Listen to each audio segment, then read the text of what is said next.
A new heat wave is scorching the Pacific Northwest of the United States tonight as the East Coast finally gets relief. Forecasts call for highs of 110 degrees in eastern Washington state and Oregon today, and Oregon's governor declared an emergency. Along the coast, Portland faced readings of 100 and Seattle headed into the 90s.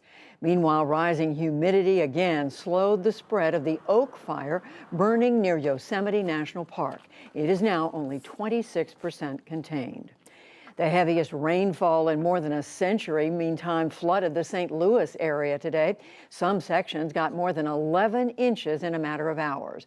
The resulting flash floods submerged roads and threatened homes, and one person was killed.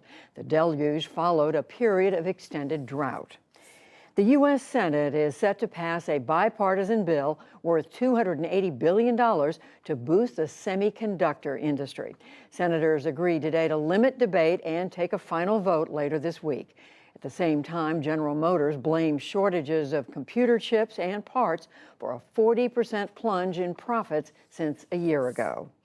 Russia says that it will officially withdraw from the International Space Station.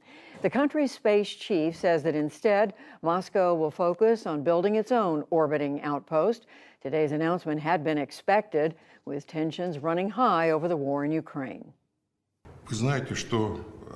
As you know, we are working within the framework of international cooperation on the International Space Station.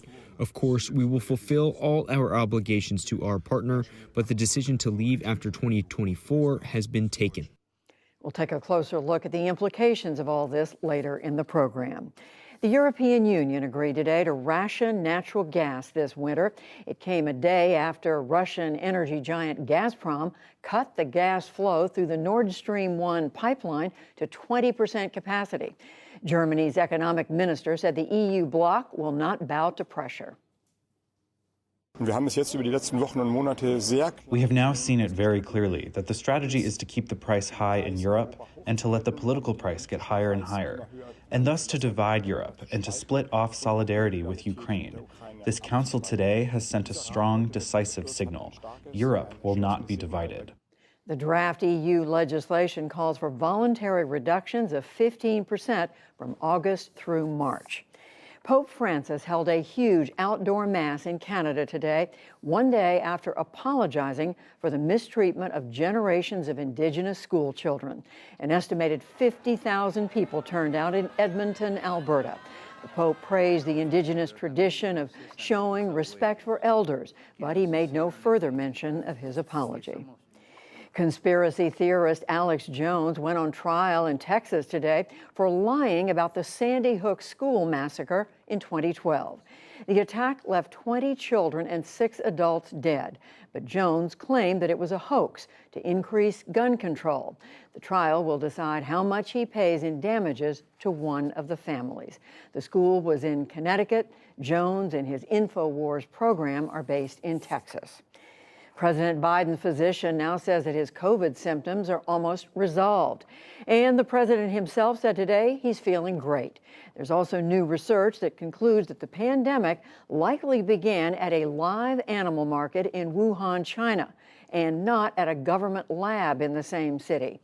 The findings appear in the journal Science.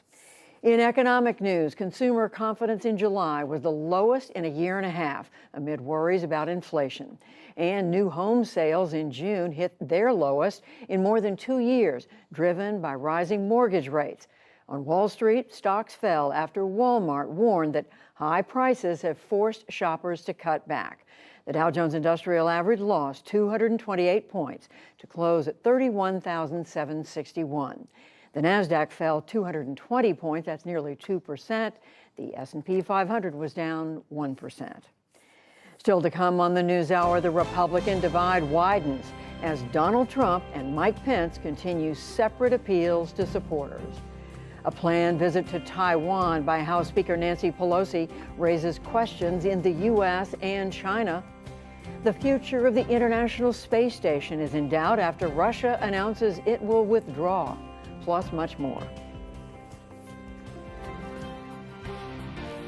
This is the PBS NewsHour. from WETA Studios in Washington and in the West from the Walter Cronkite School of Journalism at Arizona State University.